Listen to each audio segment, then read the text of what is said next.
Namaskar, and welcome to the much awaited official book launch of India, that is Bharat, Coloniality, Civilization, Constitution by J Sai Deepak. You're watching us on Arth, a culture fest, India's first multi regional culture festival.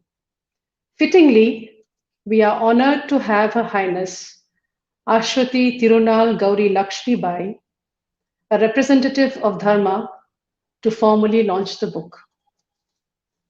Princess Aswathi Thirunal Gouri Lakshmi Bai, a member of the royal family of the former princely state of Travancore, is a niece of the legendary Maharaja Sri Chittira Thirunal, the last ruler of the princely state before its merger with the Indian Union. An economics graduate, she is a distinguished writer. She has over 150 poems, several articles in English and Malayalam, and 12 books to her credit. Many of her writings have been published in prominent journals in India and abroad. Her Highness is a recipient of as many as 39 awards. Earlier this year, Her Highness released her latest book, History Liberated, the Sri Chittira Saga. May I request Her Highness to launch the book and say a few words. Namaskaram to all of you.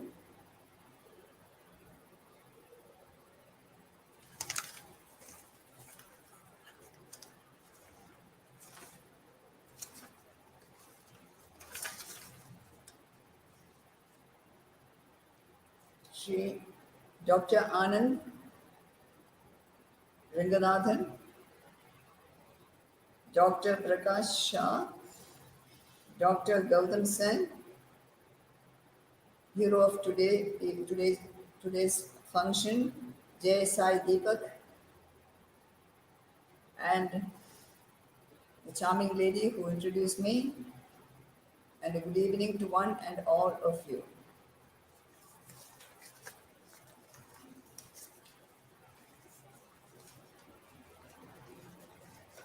I am by nature a person who rambles a little, so you may kindly bear with the ramblings if they are digressions. The Constitution of India recognizes the concept of public morality. Public morality of every city or every society is informed by its cultural and civilizational ethos. While this concept itself is highly elastic in nature, the fundamentals are well defined. This is clear from the fact that the civilizational spirit of Bharata stands deeply rooted in Dharma. Consequently, the constitution has to necessarily draw its color and character from Dharma itself.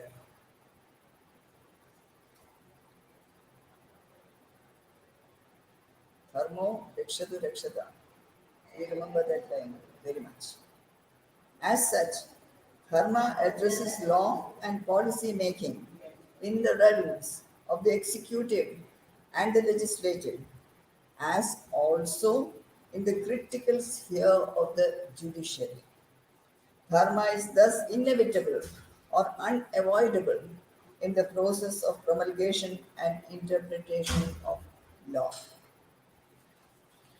It has to be stressed here that Dharma is not synonymous with religion as such, as is often misunderstood, whether intentionally, unintentionally, whatever the case may be. A few lines on a personal note may be pardoned before I proceed to the duty entrusted to me.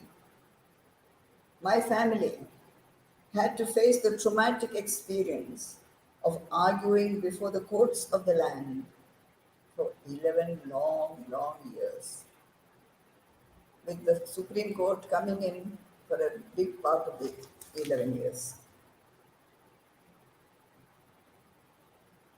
We were battling for our traditions, for our heritage, for our religious rights, nay, perhaps for our very life itself, enveloping the core of our very existence, the Sri Padmanabha Swami temple,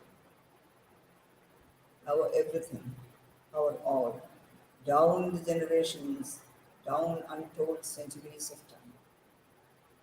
At the end of the road, after a long and at times cruelly hurtful journey, due to the blessings of Bhagavan, blessings of God, prayers from countless hearts, and of course, the impassioned submissions of our brilliant legal team, this Honorable Supreme Court ruled in our favor. Finally, finally, we stood vindicated. Dharma played its part there again. Coming to the specifics, because if I go on to that topic, I would definitely go off at a tangent. I do not want to do that. I will restrain myself because you are awaiting a very big function and there are very eminent speakers who are there. So I will be as brief as possible.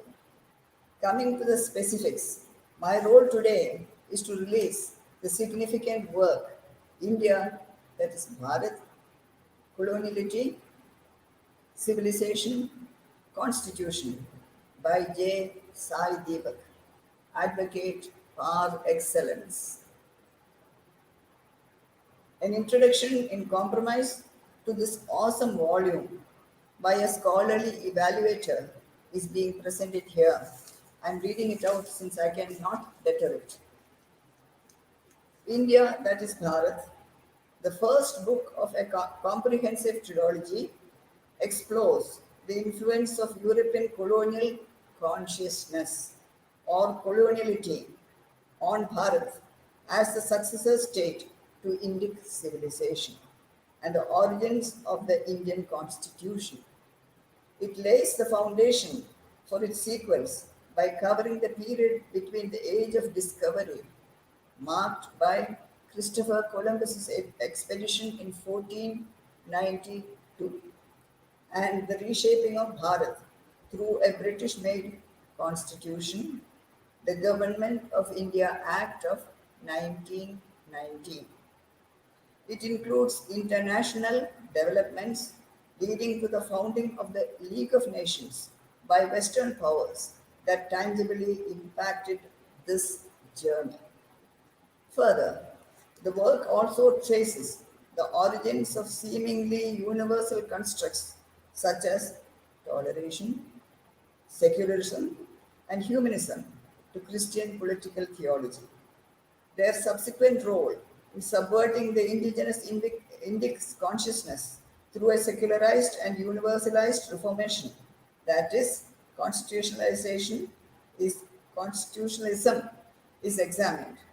It also puts forth concepts of the Middle Eastern coloniality which preceded its European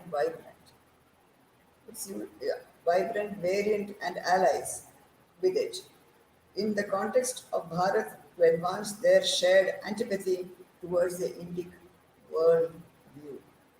In order to liberate Bharat's distinctive indigeneity, decoloniality, as the word is being used, is presented as a civilizational imperative in the spheres of nature, religion, culture, history, education, language, and crucially in the realm of constitutionalism. It is indeed quite an awesome introduction, if I may say so. Really and truly awesome.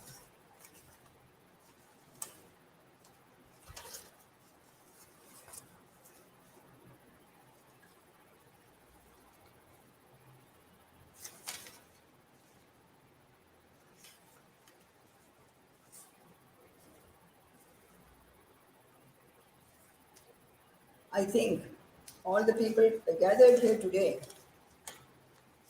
know the author of this book, Sai Deepak, either directly or indirectly, hopefully not as an opponent advocate arguing against them. I have had the really unforgettable experience of hearing Sai in court, in the Supreme Court, when our case was going on. I must say, it has been an unforgettable experience. How does a dam open up and the flood waters rush out, untrammeled and ever free? Whenever he spoke, that was the effect. It just left you breathless. I have told him again and again that it would be a privilege for me to listen to him speaking, arguing, speaking anywhere. But of course, practical aspects make it difficult for me to reach whenever he speaks. I have no hesitation in saying that his Supreme Court or the Supreme Court experience I had, of course, the judge, all the advocates were marvelous. I'm not talking about any of that. I'm not making any comparisons or anything. Now I'm talking about Sai Deepak. So I'm talking only of Sai Deepak. I'm not comparing or anything. And it made me a fan of his.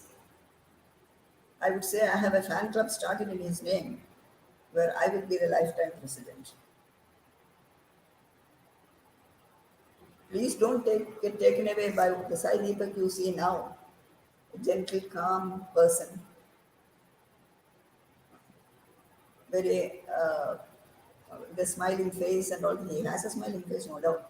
But in court, he is like a tornado or a typhoon or a tempest, call it whatever it may be. It is really and truly Sai Deepak the formidable.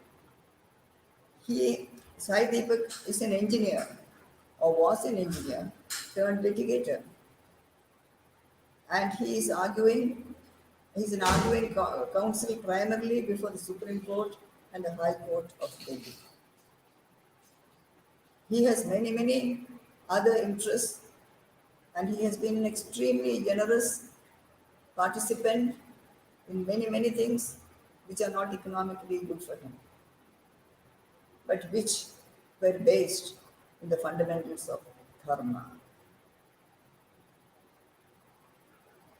Over the years, he has been part of several landmark matters, such as the ones relating to the Sabrimala Ayyappa temple, the Sri Padmanabha Swami temple, Basmati geographical indications, etc. In 2019, he was awarded the Young Alumni Achievers Award by his alma mater, that is IIT Kharagpur. I personally feel he deserves many, many, many, many, many, many more awards. And I hope they will all come one after another. Apart from delivering lectures on constitutional issues, he is a prolific writer for leading newspapers and magazines. I am particularly happy today to be present at this function when this book, which I am told is very, very awesome, much awaited, holistic in nature, and all encompassing, is finally going to be made available to the public.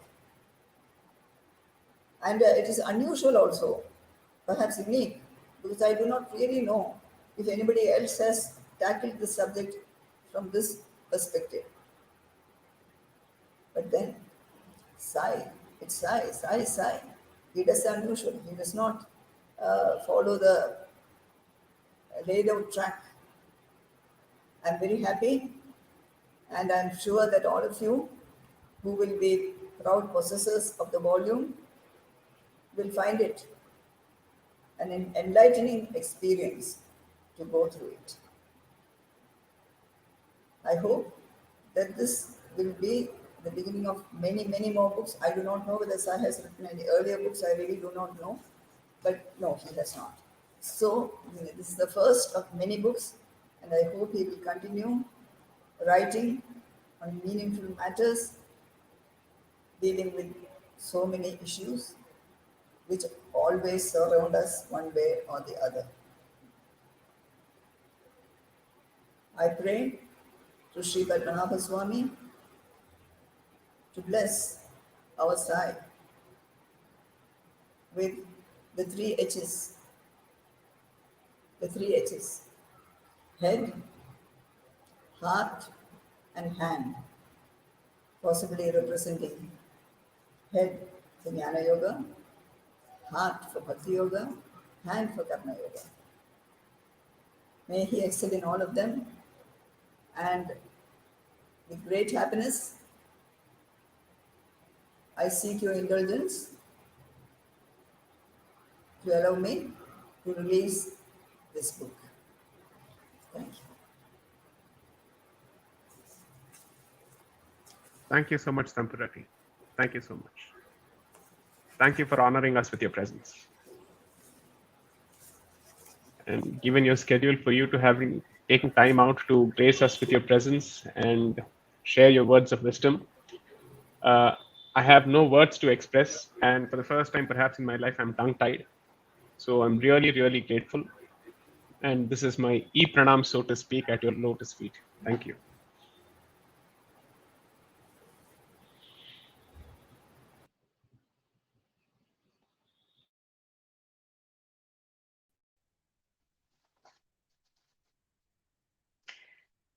Thank you, Your Highness, for launching the book. We are indeed privileged to have you with us. You have given us your time on this occasion on an extremely auspicious day. For that, we are indeed grateful.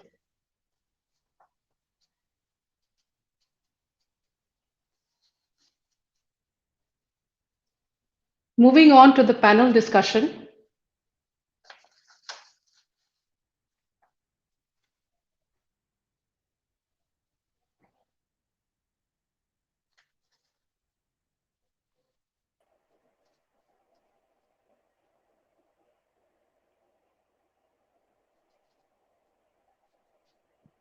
It is my honor to introduce to our esteemed panelists for the evening.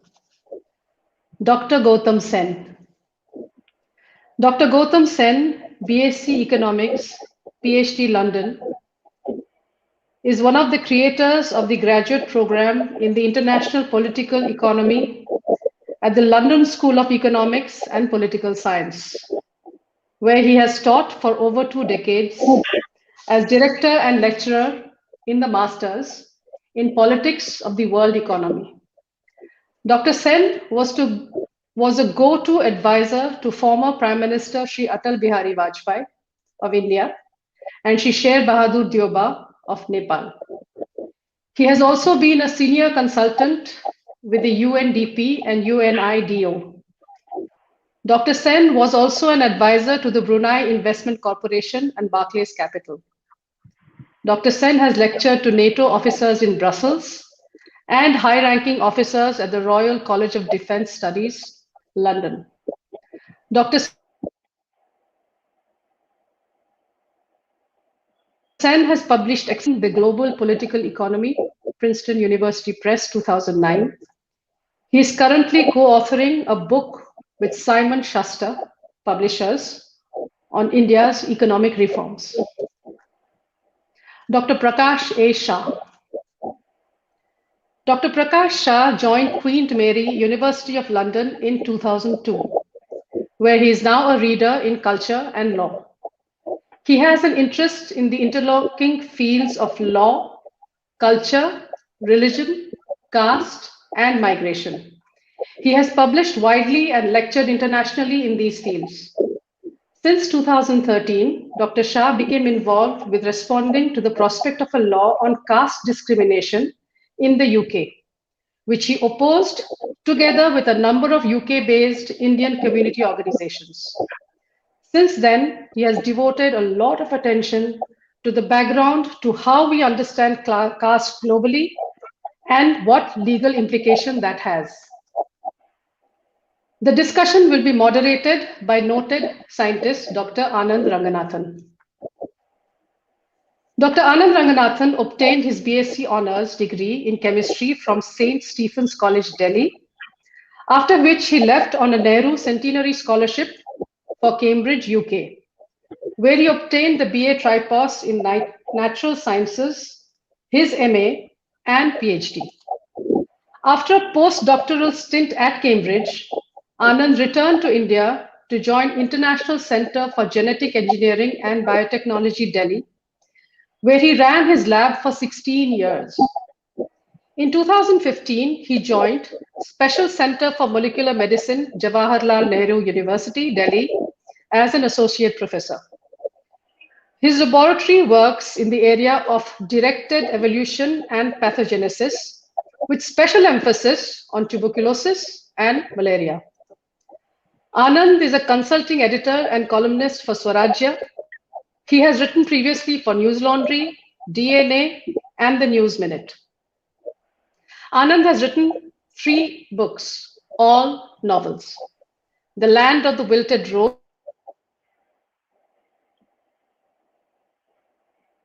Rupa 2012, For Love Juggernaut 2017, co-authored with Chitra Subramanian. And finally, the author of the book, central to the program this evening, J Sai Deepak. J Sai Deepak is an engineer turned litigator, practicing as an arguing counsel primarily before the Supreme Court of India, the High Court of Delhi, and company law tribunals. A mechanical engineer from Anna University, 2002-2006, he graduated with a bachelor's degree in law from IIT Kharagpur Law School in 2009. He has carved a niche for himself as an arguing counsel in the areas of commercial litigation, intellectual property law, constitutional law, and competition law in 12 years of practice. Over the years, he has been part of several landmark cases, such as the Sabarimala Ayyappa temple case, the Sri Padmanabha Swami temple case, and the Basmati geographical indications case. Apart from being an avid public speaker on the intersection between civilization and constitution, he writes on the subject for the Open Magazine, the New Indian Express, the Financial Express, and the Daily Guardian. In 2019, he was awarded the Young Alumni Achievers Award by his alma mater, IIT Kharagpur. Now I request Dr. Anand Ranganathan to take charge of the proceedings. Thank you very much, Alo, for those very generous introductions, especially in my case. I had forgotten half of them. But I have to say, you are no less than Her Royal Highness for me, and you're certainly looking the part. Coming back to this, I think it's once again heartiest congratulations to J Sai for penning this absolutely incredible seminal, as I call it, seminal book, the first of the trilogy. And I have I've been absolutely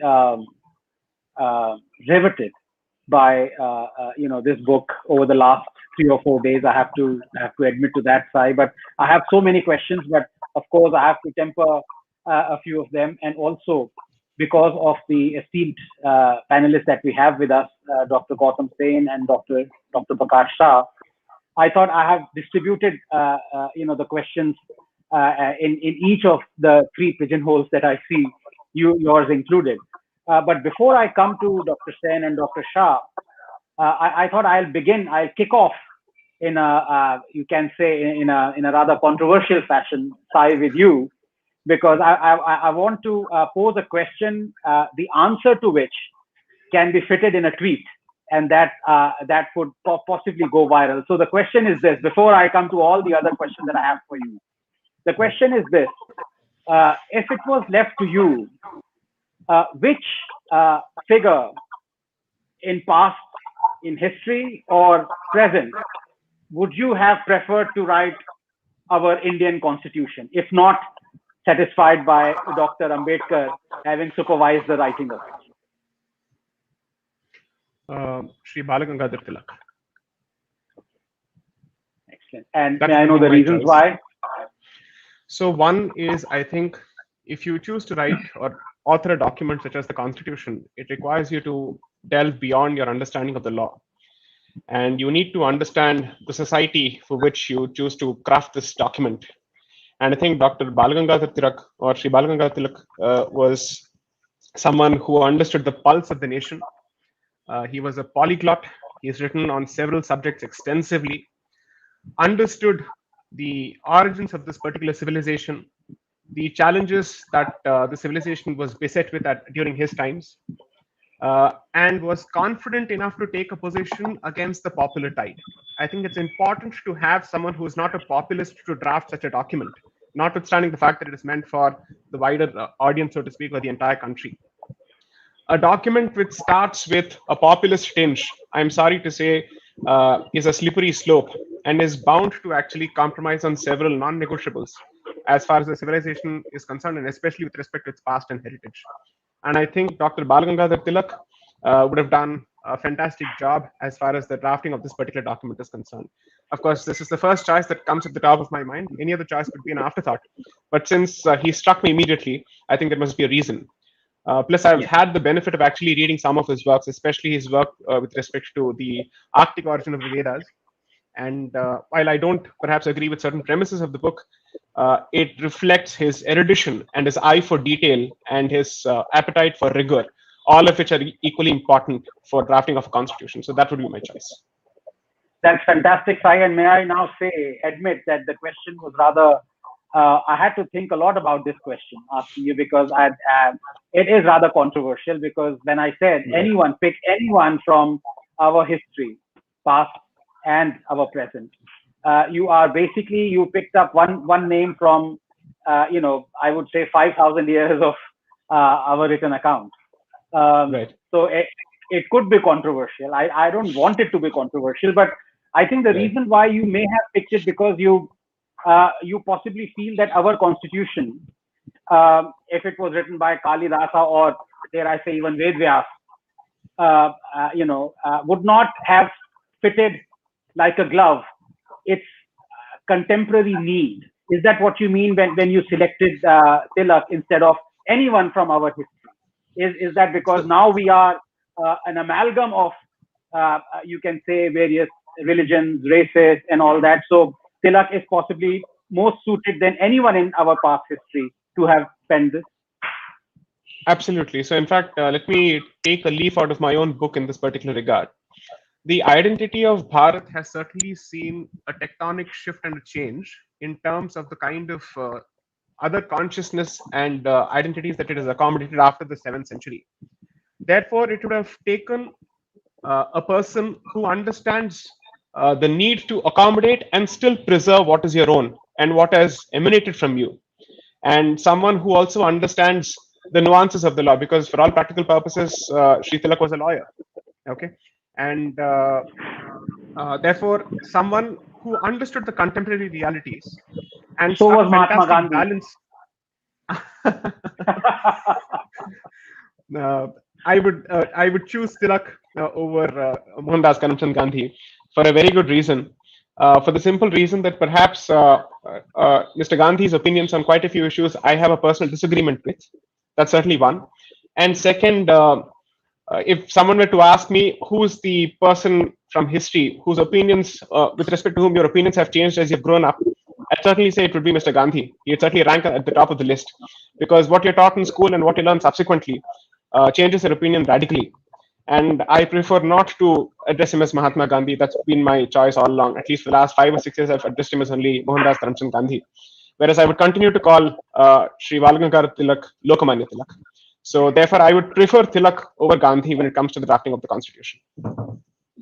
Right. Thanks very much. And now now with the controversial question and answer session over, before I come back to return to you, Sai, again, I want to delve into knowing more about your book from Dr. Gautam Sen and Dr. Prakash. So if I can begin with you, Dr. Sen, take 2 or 3 minutes, possibly more, whatever time you wish to take, to kind of help us understand why this book, the first of the trilogy, is possibly going to be one of the most, I can say, could be a cornerstone in us understanding the various fault lines that still exist, even though our Indian state tries to paper over them, thinking that our constitution is the world's best constitution. Namaste. I'm honored to be on the panel to discuss J Sai's important book. Her Highness actually has already given an account of what's in the book on the issue of colonial consciousness. And I'm delighted to be here in the company of a number of renowned mischief makers, and not least you, Anand. And I do hope not only will the book be read widely, but it will be translated with suitable editorial changes to make it accessible into other languages. I would particularly like it to be in Hindi, because of the large audience, and maybe even Tamil. But perhaps in the case of Tamil and West Bengal, English will go part of the way in any case. So I would wish this book to be translated. Now, what can I say about Sai's book? It reflects what I've always thought about him, which is unsparing lucidity, which is how he argues on most issues. And now I think he's in danger of exposing something so fundamental. He may well be accused of being an intellectual terrorist, but that perhaps would be a compliment. Now, the question of colonial consciousness is something we all recognize. Others have written about it, in part, in articles. And I take randomly the name of Ashish Nandi has talked about it, particularly in relation to secularism. Professor Bala Gangadhara of Ghent, and of course, my friend and colleague, Dr. Prakash Shah himself. And there have been many others, like Ronald Inden and Nicholas Turks, Bernard Cohn, who've all talked about this issue in many different ways. But now we have a comprehensive account in one set of covers, and with a particularly important connectivity with the issue of Indian constitution. Because that, in a way, is the practical task that we must first confront before imagining change can take place. We are living in a society where the constitution and the rule of law are important for all its defects. So J Sai's attempt to connect and to argue in a pragmatic way, but that is very important. Now, my main concern is that Sai Deepak has very rightly pointed out the origins of the colonial consciousness by connecting it to the age of discovery rather than the Enlightenment. That it originated then, and it has strong Christian biblical roots, two important issues. And the third one, which strikes me as being fundamental, and I think we all know, this colonial consciousness is not a trite subject. It deeply, profound, devastatingly affects our domestic political discourse and compounds the multiple divisions, whether we talk about the Dravida movement, whether we talk about left in West Bengal, or we talk about now Khalistan in the Punjab, or indeed what we're seeing unfolding in Maharashtra. All of these are very profoundly rooted in our colonial consciousness. And this side is address. I would just make a very general point in conclusion so that we can have the discussion properly. That this issue of colonial consciousness is actually a subset of a much larger issue about the theory of knowledge. And this goes back over a century to the work of Ferdinand de Saussure, the linguist. And I'd love to read one comment about him and the very important work of Jacques Derrida, to which I have come somewhat late in my life. The philosopher Richard Kearney says about this question of knowledge that language does not disclose history, it determines it. So the validity of the entire discourse in the English language is called into question straight away. And then you apply the methods of the reader to the truth claims, there is very little left. Now, this is what needs to be addressed because of the extremely consequential impact it is having on our daily life and the fact that we are unable to reconnect with our indigenous traditions. And I'm afraid the legal order in India is a very critical factor in this because that is what we come up against, as you saw in Sabarimala. And of course, my pet topic, the continued control of temples, mandirs, I refuse to call them temples, mandirs, by the state to loot and to hold back. Our centers of learning, not worship, were in these institutions and they are being held back, whether it's Shardapita or anywhere else. These were centers of learning. Our entire tradition is one of learning, of knowledge. That is why we privilege Jnana Darshana. We want to know most of all. The issue of divine actually is in some sense connected to this enterprise. So, Sai, you've done a terrific job. I look forward to 2 more volumes. And all I can say to the audience is once the book appears, read it. It's somewhat demanding in sections, but do read it. Thank you, Anand. Thanks very much, Dr. Sen. If I can ask you a question, in fact, I was saving this question for Sai, because in chapter 11, I have never seen any writer go to such extraordinary lengths to quote, previous citations. It's almost, I think, Sai remembered his scientific roots, his STEM roots, when he wrote that chapter. But I think this question, because of what you've just said, is more applicable to you because Sai makes it amply clear that we haven't really, not only in the way our society is structured in modern times, but also the way our constitution is, we haven't really shed our colonial consciousness. So here is the question for you, who has researched this topic for decades. Do you think in the future, and I'm not just talking about the last 7 years or the repercussions of the next forthcoming 5 years or 10 years or something, I'm talking about 50 years, 60 years, do you think we would ever be able to shed our colonial consciousness?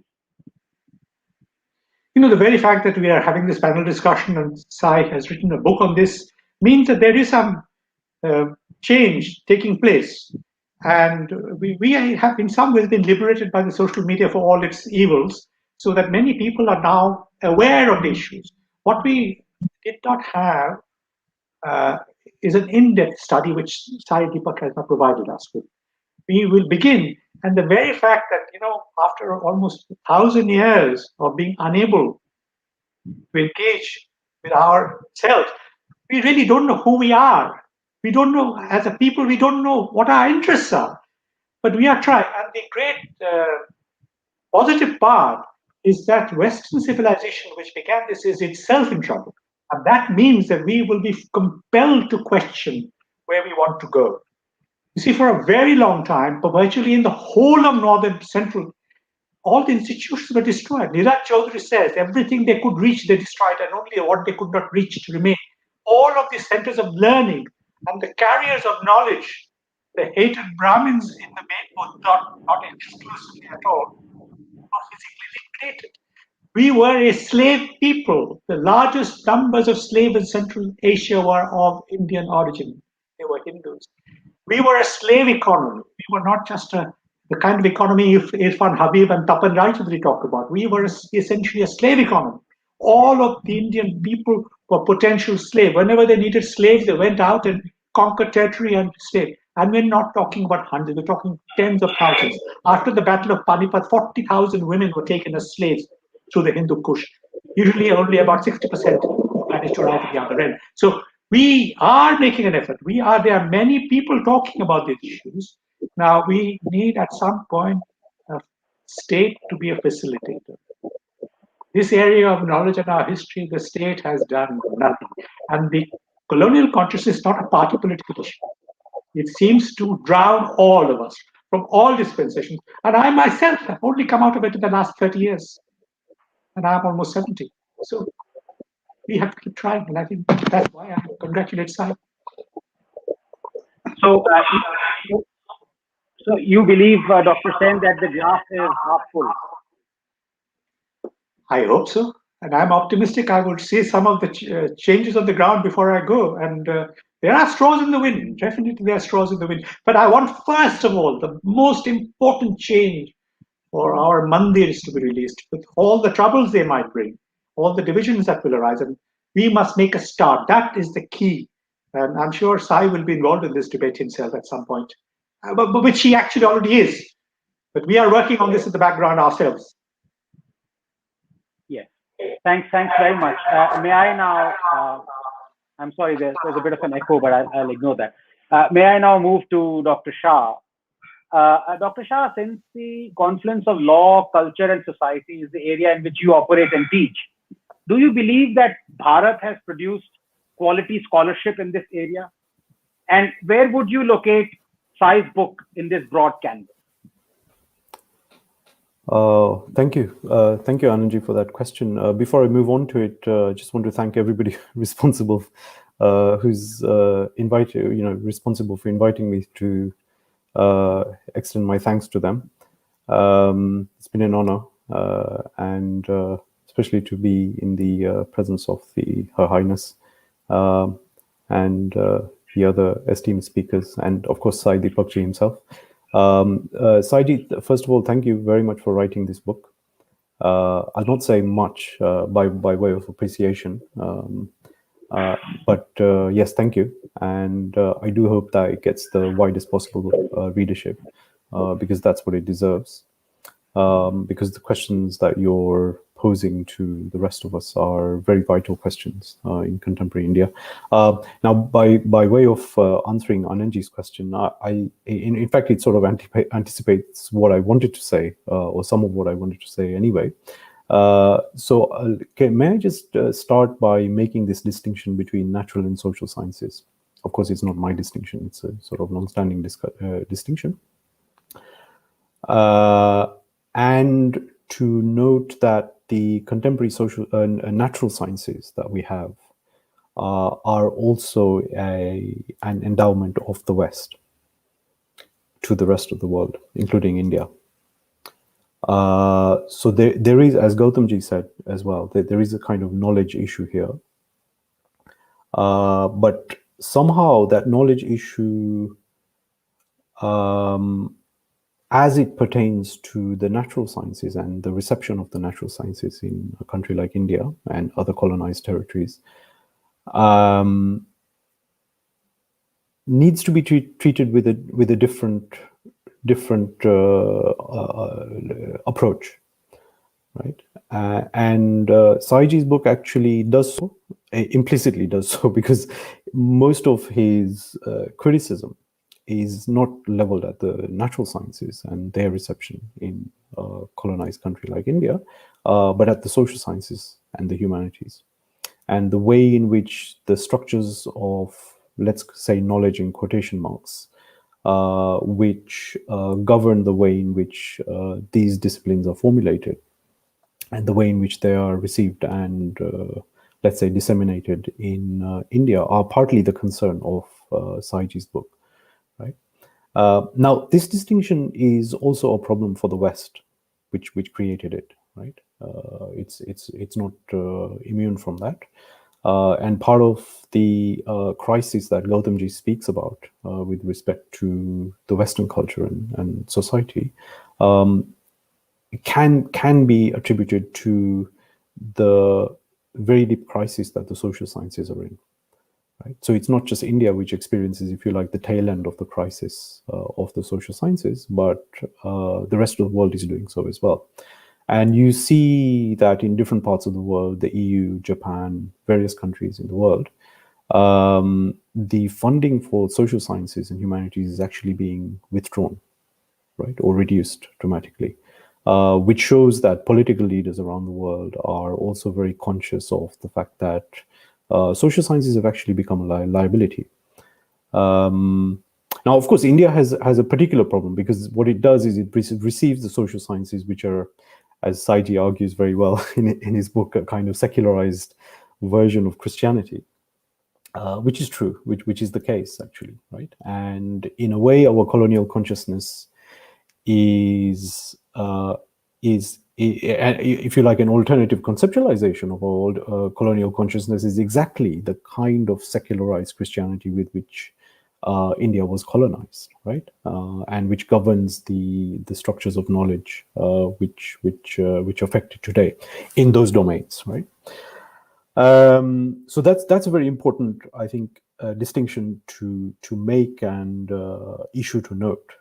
In fact, Saiji, he refers to Nicholas Dirks' work for another reason with respect to his work on caste. But Nicholas Dirks himself wrote in a British journal, the Times Higher Education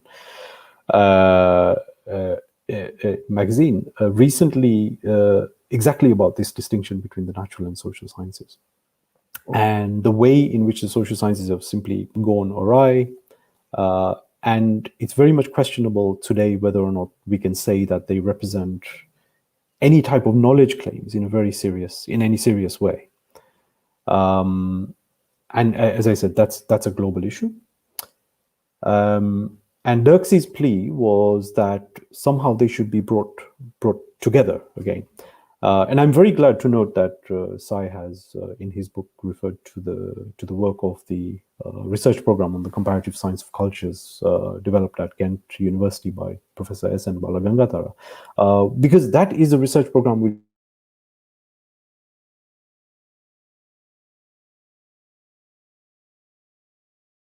to the social sciences, right? Which is one of the reasons why it's, I think, rapidly recognized as one of the best research programs on India anywhere in the world, because their effort is really directed at producing knowledge about India in a situation where there is a very serious vacuum about what we can say we know about India today, which is virtually nothing, which is something that Gautamji also hinted at.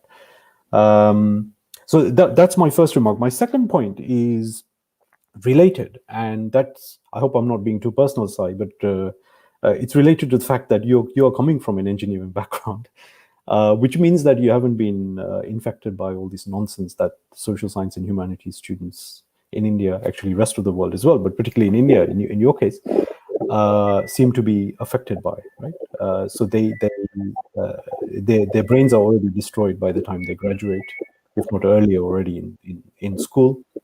And so in a way, it takes somebody from a science background, a STEM background, as Anandji said, to bring to our attention the deep problems that we have in the way in which we think about India as a culture, its civilization, and so on, and its legal system, of course.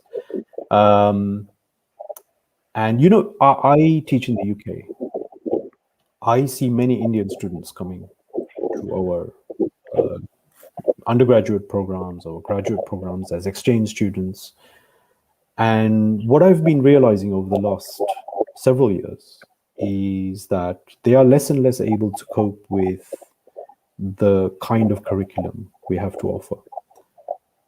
And I think it's not just about the curriculum being Eurocentric or very, centered on Western premises of one kind or another. I don't think it's just that. It says something about the kind of education system that these students are coming from, their earlier years education, including perhaps undergraduate level education, which disables them from coping with any decent educational program abroad, right? And see, here I have a difficulty. I'm not really sure what to make out of this because I haven't really done the research. But I think that there is probably a deep connection here between the kind of thing that you identify as colonial consciousness or coloniality, and the failure of India's education system in such a massive, very serious way. And we are getting the sort of the effects of this at this end, at the UK end, where we see a consistent inability among the Indian students to be able to cope with the curricula, and they actually start to perform very badly. Some of them, I have to fail them, and despite all the sympathies that I have for their situation and so on. So there are some deep problems here, which perhaps your book points to, but which also need some further discussion. I'll just give you an anecdote. One of my close colleagues in India recently. She was one of these people. She always held that her child is not going to be educated abroad, and her child is a school level child. And the other day she confessed to me. She said, "Look, I used to think this, but now I'm no longer sure whether my child can get a decent education in India." Right, and this says a lot about the way in which the Indian education system has been degraded and degraded and degraded, and it could partly be a function of the kind of colonial consciousness that you are referring to.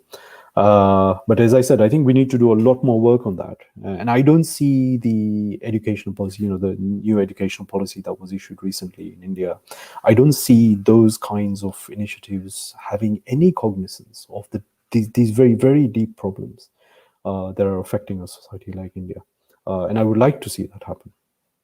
Okay, look, quickly, just moving on, the third point, and some things that we've all hinted at already, which is that, of course, your book deals centrally with the question of colonialism, and what you refer to as coloniality, which derives from a whole sort of research program, if you like, which is being done by mainly Latin American scholars. And what you are doing, I think, is also trying to, I think you used the word handshake, trying to facilitate a handshake between that research program and the research program of the likes of Ghent University, initiated by Sangbala Gangadhara. And I very much welcome your attempt to do that. And I think that kind of conversation among cognate problems that researchers around the world have been trying to approach is very welcome, and I thought it was one of the most interesting features of your book from an intellectual perspective, and not least, of course, the fact that you then try to connect it to the situation of the Indian legal system, right? But for that, I suspect we also have to look forward to your promised sequels, right? So we'll see what you do with those. But you can see a sort of prefatory undertaking of that enterprise already here. And one of the remarkable things that you do, and I think this sort of just further reinforces what other people have said as well, is that you do come across as a mischief maker, right? And you don't suffer fools. It's very obvious. And it seems like you are not shy of saying to us as readers that the kind of colonialisms that India has experienced take at least two forms, right? One of them is a European colonialism, which is characterized by the universalization of Christianity. But the other, and the preceding one, is the kind of colonialism which is of a Middle Eastern variety and seems to be attended by the universalization of Islam as a religion. And I think these are very important features of your book. And I hope that people who are reading your book, particularly the students in India today, university students in India, and I hope that's going to be the primary readership here for your work, will pick those issues up and develop them as research questions, right? To go deeper into them. Because there are literally hundreds of research problems hidden there, which I hope that people will start to develop. Look, lastly, I will just say, right, as point 4, I will simply say that a couple of the things that come out from your book, which I've been particularly exercised by recently, is of course the question of religion and the question of the caste system and the way in which European colonization particularly, but I think we'll find some interesting, very surprising results about what Islamic colonialism has done on this front as well, is the depiction of India as a society with a dominant religion called Hinduism and its dominant social structure as the caste system, right? Those, I think, are the two very, very significant endowments of the colonization of India by the British and by European culture broadly. And I think unless very, very serious rethinking is done about those two those two features of the colonial endowment, I don't think we can make much progress within the social sciences as they need to develop and decolonize themselves in the Indian context. So I'll just leave it there. I'm sure there are some I've made provocative enough points for people to come back to me with questions. Thank you very much. Thanks very much, Dr. Shah.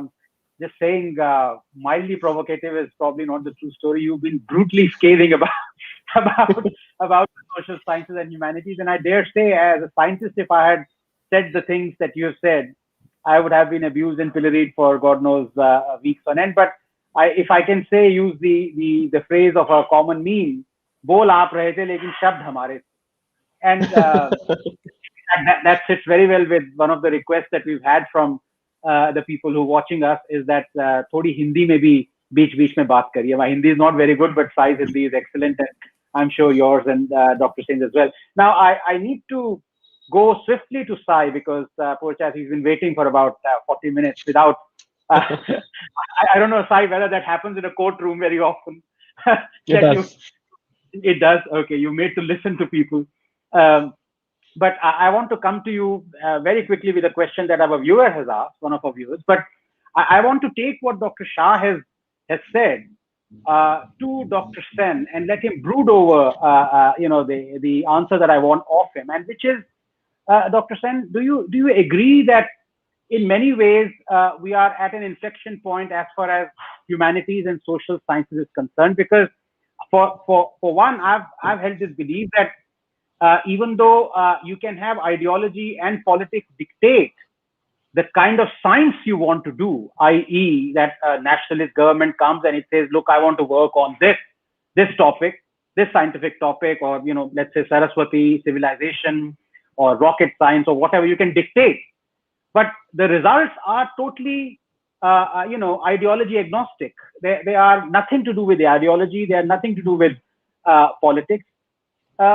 Do you yearn for this kind of thing happening in the social sciences? And if yes, do you believe we are going further and further away with, of course, I didn't want to pepper what I was saying with the common colloquial words that we use nowadays, woke and all those things. But I think what Dr. Shah was hinting at was that too much of social influence, call it, modern social media or through other means, is kind of inflicting our humanities. There's a lot of dumbing down that is happening.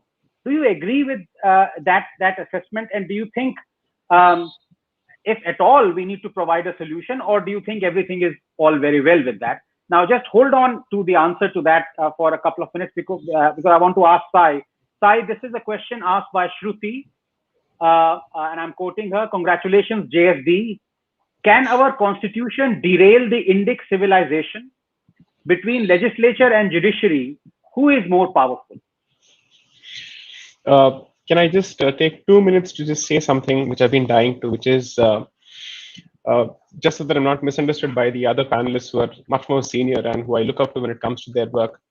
While I'm made to listen in court, which is for the lack of option, because I have to when the opposite counsel is arguing, here I'm willingly listening to them for the simple reason that I learn a lot with every comment that comes from them, especially Dr. Sen's observations coupled with what Dr. Shah has said. So one of the things that Dr. Shah has actually pointed at very clearly is the distinction that is struck between the natural sciences and the social sciences. There's a recent chance that it could be traced to the relationship that Western academia, or let's say its Christian roots, enjoy with nature, which is a Cartesian dualistic relationship, which is to say they see typically nature as being outside of it. Therefore, when you look at natural sciences and social sciences, the tendency to divorce the two perhaps actually could be attributed to that. But let's say, ironically, anthropology is something that they've been obsessed with, which informs their views with respect to ethnicity, ethnocentrism, race, and whatnot. And therefore, I think it's a curious relationship that requires a lot more research. And as Dr. Shah was politely pointing out, I'm not qualified to do so for the simple reason that I'm not trained in those subjects. But fortunately, because I'm not trained in those subjects, I've been able to see a few more things clearly compared to those who have already been trained in it, or let's say who carry their own biases, so to speak. Now, the second thing that's, I think, extremely important, and Dr. Shah's observation in this regard is extremely vital for Bharat, is you have to redefine and understand what you know as religion and caste. And unless and until these two aspects are researched upon and you have a clear discussion and understand how many layers of colonial consciousness both these subjects are buried under, our policies, regardless of the dispensation we are ruled by, and regardless of the professed ideology of any particular dispensation, will come back to square one and will always build on colonial versions of history only. And that seems to be the tragedy of India, that regardless of the stated political professions of any party or any dispensation, we arrive at more or less the same solutions to the same problem without asking ourselves whether this problem has a different way of looking at it, whether there's a different way of looking at the problem itself. Can we reformulate the problem statement itself? That is the fundamental issue that I've tried to address in the book. Now, coming to the question that you've just asked, which is can our constitution derail the Indic civilization? Between legislature and judiciary, who is more powerful? There are two parts to this question. I don't think both of them are related. Uh, as far as the first part of the question is concerned, whether the constitution will derail the Indic civilization, I'm not in a position to address that from an academic perspective because that is the subject of the second book. It's the subject of the first sequel, because that's where I'm trying to understand whether the constitution enjoys, let's say, a schismatic relationship with the civilization. So that is a question I've not addressed in this particular book because my book ends at 1919. So from 1920 to 1950 will be covered in the second book, and that's where I'll be able to address it. However, without evading the question or without doing a Dravid as far as this question is concerned, the fact of the matter is the treatment of the constitution, the manner in which it is interpreted, certainly seems to be alienating Indian civilizational ethos from constitutional morality or this creature called constitutional morality. Therefore, as opposed to tracing the origins of this particular problem to the constitution, perhaps we may want to take a look at the institution that is interpreting this particular document, which is the judiciary itself. Whether that institution suffers from colonial consciousness is a question that we don't seem to ask or we don't wish to ask, perhaps because of the sword of Damocles or the Contempt of Courts Act constantly dangling over our heads. We don't know what those repercussions could be. Okay, so as opposed to answering the question of constitutional Indic civilization, I'll ask the question of constitutional institutions versus Indic civilization. What is the relationship? That's the first thing. Second, between legislature and judiciary, who's more powerful? Let me not answer in the realm of theory. As far as reality goes, as on date, the judiciary is more powerful. Right. Thanks very much. Now over to Dr. Sen for the question. But before I do, I'm sorry, I'm being naughty as I've been told that I am. But I want to leave one question with Dr. Shah because as in fact, the question that was asked of JSD by Shruti kind of lends itself into this question, Dr. Shah, that does India or did India at all need a constitution? I mean, UK doesn't have a constitution. Why do we need a constitution? So just hold on to that and think of the answer to that. And over to you, Dr. Sen. Dr. Sen, sorry, you have to unmute yourself. Kindly unmute yourself, Dr. Sen. Oh, I thought I was being I've been unmuted by somebody. Thank you. I was being more optimistic a few minutes ago, so let me be a little bit more realistic. Yeah. Over the past quarter of a century, I've had the opportunity to interact with senior Indian bureaucrats, army officers, businessmen. I'm afraid I would say to a man and a woman, they are secular liberals. And they have no sympathy for the kinds of issues which are being raised by Sai Deepak's book. I would go further and be brutal. I think a number of them, and they are very senior people who are making India's history and have been making India's history, consider Hindutva to be almost an equal danger to the Union of India as a sign of Pak axis. Such is their profound hostility. And these are very intelligent, committed, patriotic people. So you have a big conundrum. Now, the godfather of secular liberal obfuscation was, of course, Pandit Jawaharlal Nehru. He was the godfather. But I'm afraid I have many friends who are holding chairs in Cornell, Oxford, Cambridge, Chicago, Harvard. Their sympathy for this kind of issue is zero. They consider us their enemy. And they use fair means and foul to stop you publishing. Now, I've written about this in recent articles. On education, I've written in India Facts in June last year. It's under the title of Socialization in Education and Hindu Identity in India Facts, which gives an extended discourse about the practical steps to be taken to attack this problem. Now, I would just like to make one point about what Prakash and I often talk about, this question of religion and culture. First of all, the religious label really annoyed because we were never a religion. This was a label people had to put because they couldn't figure out to make sense of how we proceeded. And it seemed pretty close to what they regard as religion. But we have never had this concept. Forget about the term Hinduism, which we did not have either. Now, this caste issue is a very important issue for a political reason. The whole tenor of the discussion is that India was like the Americans, occupied by oppressed nomadic people, and the Aryans invaded, and the imposed caste. And that was one set of invaders. The Muslims came, and they were more egalitarian, but they were invaders like the Aryans. Then the Europeans came, and they were the least oppressive because they were liberal. So this legitimacy of our antecedents is not on the part. Now, you want to apply for money? You do a PhD in Oxford, in Cambridge, in Columbia. You put the word caste in your proposal. You put human rights, gender oppression, and you will get money. So this whole system is mobilized to do us down, and I'm sure Prakash will bear this out. And I see it all the time because I live over here, and I was an academic. And being a partisan of India is committing suicide. None of my colleagues were the least bit pro-India, even superficial. They were all hostile to India on J&K, and the biggest apologist of the British Empire and the most competent and brilliant is currently a professor in LSC, the most brilliant of the lot. He is very good at his job. So we have a very large mountain to climb. Now, I have to say something personal. Some years ago, I was offered the choice of a vice chancellorship.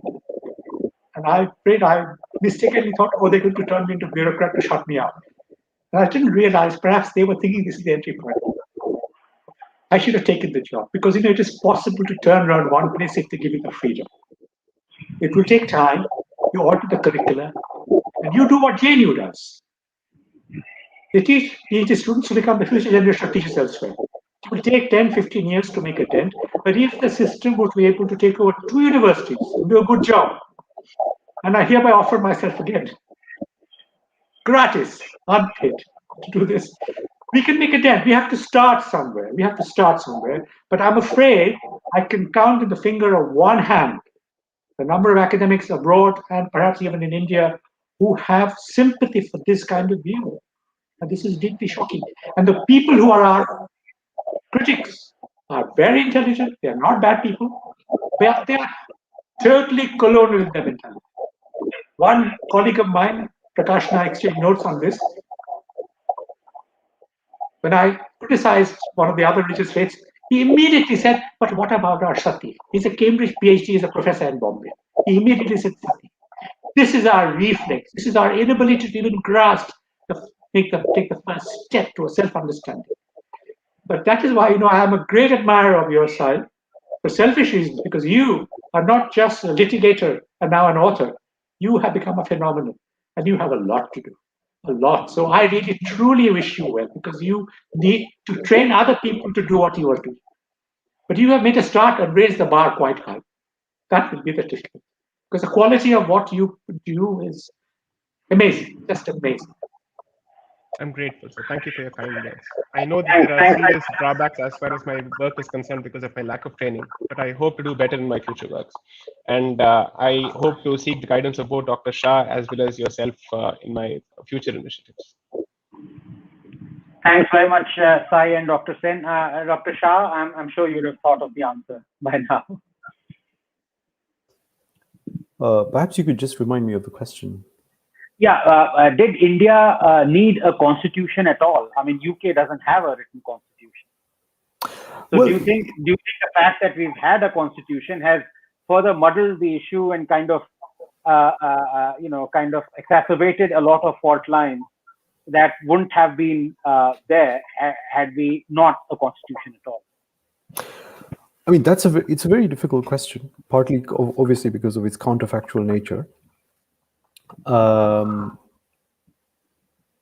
It's often obviously said that the UK doesn't have a constitution, but I think what people mean when they say that is that it doesn't have a written constitution, and there are such people as British, UK constitutional lawyers or British constitutional lawyers. I'm sure you know.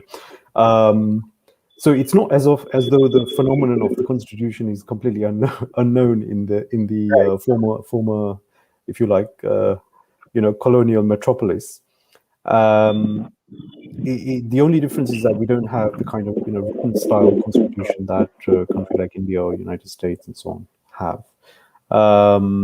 So I suppose there, when the prospect of the constitution came up, the obvious place to look to was not Britain, obviously, but other countries which were regarded as potential models for emulation. But of course, as Saiji, I think, subtly hints in his book, the very quest for a constitution itself could be seen as an aspect of coloniality or colonial consciousness, right?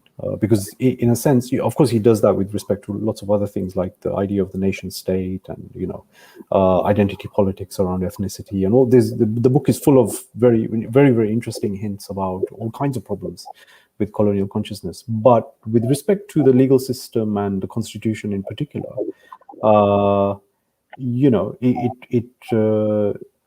perhaps the kind of thought that would have to have been given to it absent coloniality or absent colonial consciousness was simply too much for the founding fathers.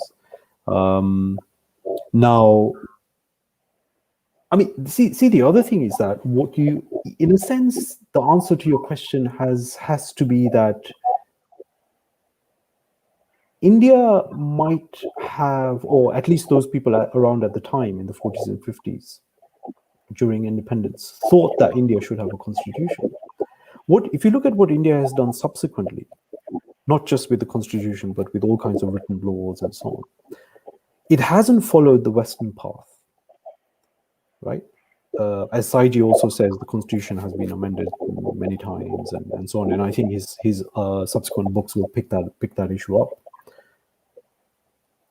But even if you look at the job of constitutional interpretation, which the judges have to do, or even legislative interpretation, which the Indian judges have to do, they don't follow the Western style. They don't follow the kind of accepted style that you'd see in cognate jurisdictions in let's say, UK or Australia or New Zealand or whatever. They don't do that, right? Even the doctrine of precedent, which is one of the famous endowments of every country which is regarded as a kind of common law country, is not really rigorously observed in India, right? And you see that with respect to lines of cases on so many different issues in the Indian legal system, right? That you'll see, there is a line of case law which goes along this way, and then there is another line on exactly the same question. You'll get several lines of cases, right, which are all opposed to each other. And you'll quickly, once you scrutinize that, you'll come to the conclusion that there is actually no real system of precedent in a country like India. So I suppose what I'm trying to say is that in so many ways, some kind of Indic sense has gone into the way in which the Indian legal system has been conceptualized, and all its products have been conceptualized, right? They've gradually become Indianized. But to answer that question in a proper way, you need to do a very, very significant amount of research. Could you give an example of that? Because that's a very interesting thing that you said. What you're saying is that our legal system, our laws, maybe parts of our constitutions have become Indianized, or Indic values have been lent to them. Could you give some? Because I would have thought it's actually at variance with a lot of our Indic and civilization values. So could you give an example of where Indic values have lent themselves to a law, for example?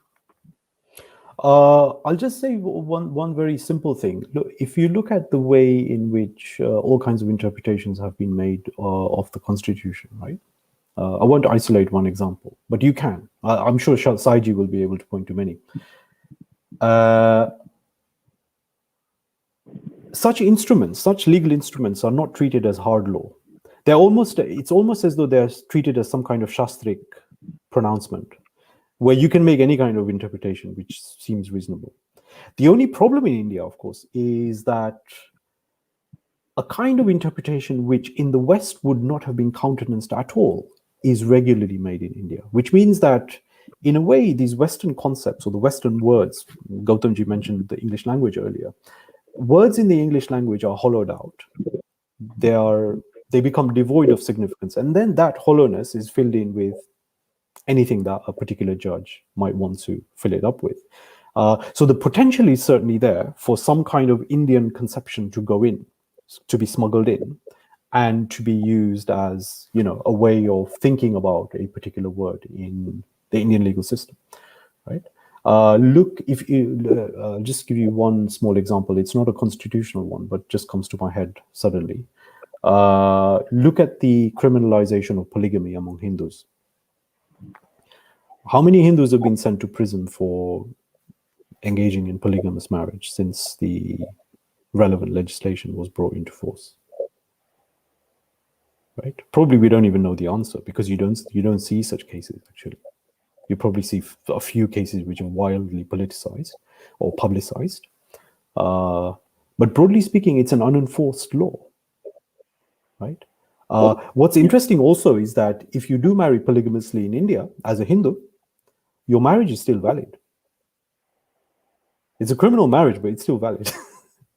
Whereas if that happened in a country like England, they would say your marriage is a criminal marriage and therefore it's not valid. Right? So why does that happen in the case law?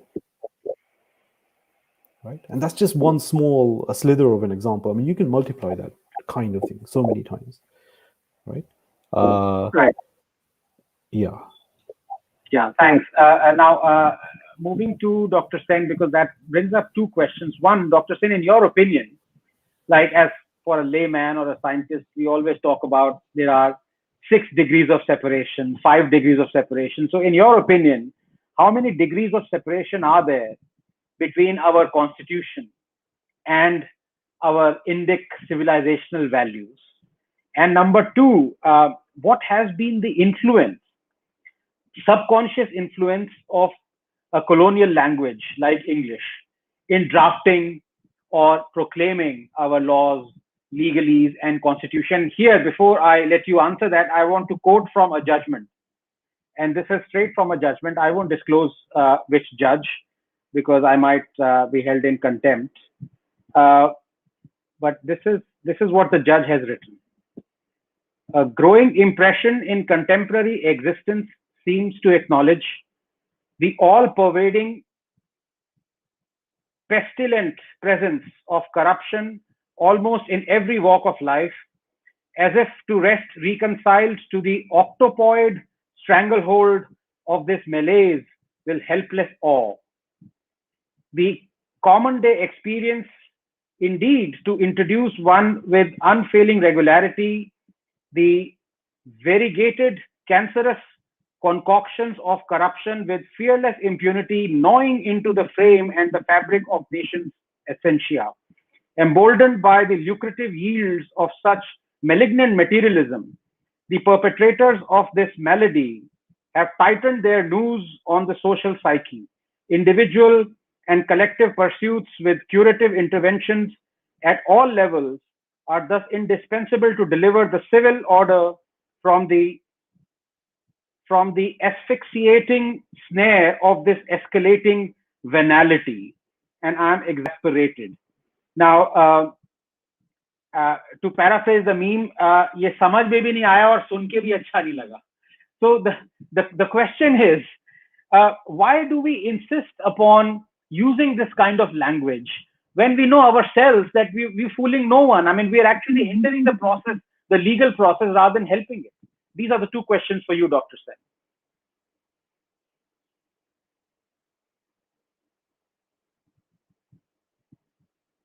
I'm sorry. I'm unmuted. Slightly outside my domain, though I did study for the bar at one point in my life.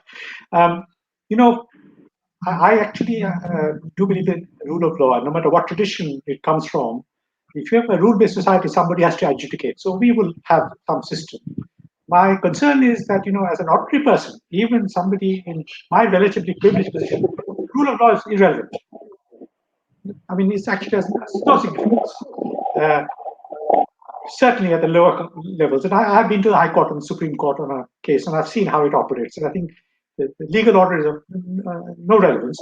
And the cases we hear about and we see in the media all strike me as being highly politicized, which in a way connects to what Prakash was saying, that we have different ways of interpreting the same situation depending on the circumstances. So I see very political judgments. Should there be rule of law? Yes. Training, investment, that is unavoidable in a complex society. But what worries me is one episode in the last 5 years, which came to my notice. I think Prakash ji actually brought to my notice.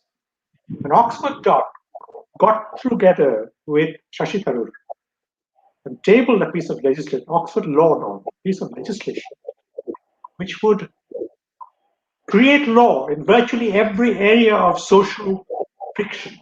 It would put under the scanner of the law, and those things which could be resolved by negotiation and simple human interaction would end up in the courts.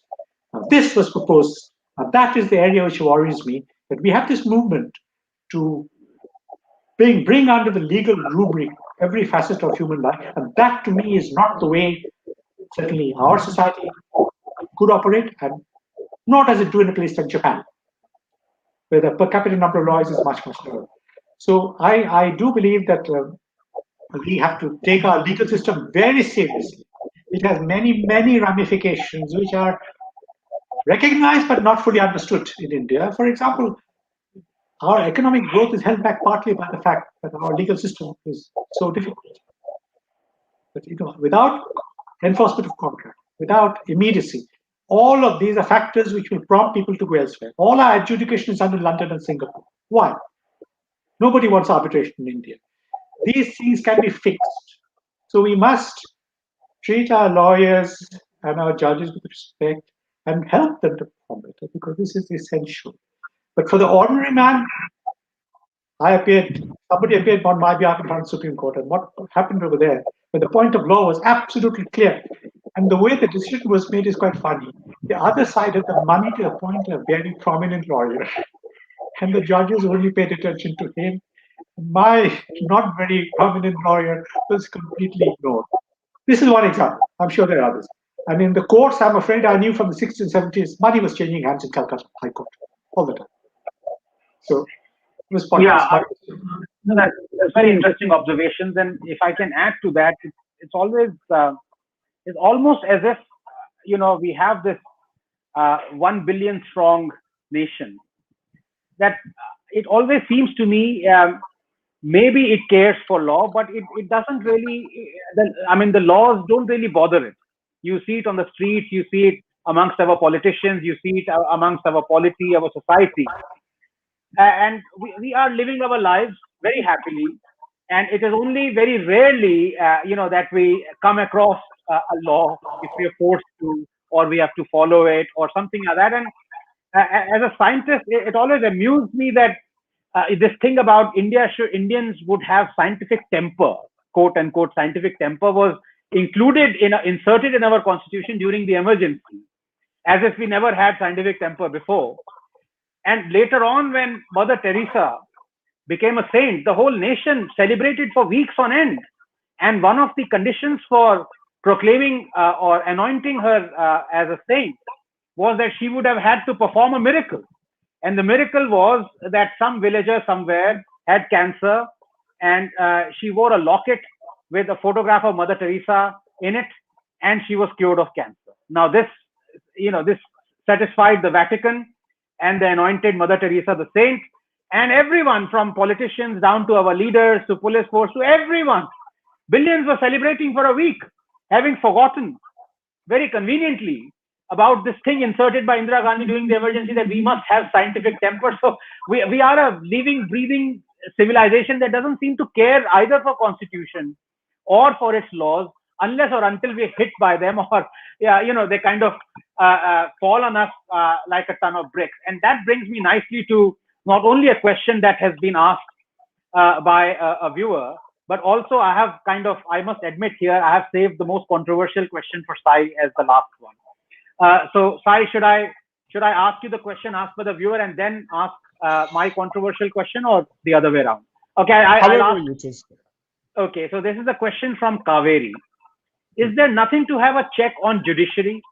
We talk about rule of law, contempt of court, all the things which give power to judiciary is talked about, but not anything which provides check on judiciary.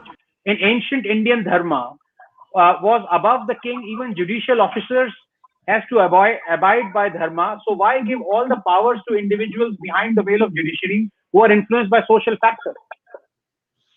So I have addressed a sliver of this particular problem as part of a certain section in the book, where I say that especially when it comes to former colonies and decolonized societies, judiciaries in most of these jurisdictions, at least in some of these jurisdictions, have acquired the position of the Roman Catholic Church prior to the Reformation, wherein they're accountable to none, and they issue fiats and dictates and everything under the sun, religious or secular. Okay, so at this point, one of my criticisms has been that the values that are being dispensed as part of the justice dispensation system are Protestant values, but the institution itself functions like the Roman Catholic Church prior to Reformation, where it is accountable to none. And in fact, the only entity or creature that it is accountable to is the God Almighty, the Lord Almighty. That seems to be the situation where an institution is independent, unaccountable, and independence and lack of accountability don't make the best of partners, so to speak. I don't think they're supposed to go hand in hand. And in that regard, any attempt that has been made by any dispensation to try and bring in some semblance of accountability and transparency to this such an important institution has been typically met with the done to death argument of let's say attack on the independence of the judiciary, attack on, let's say, a constitutional body, attack on the basic structure of the constitution.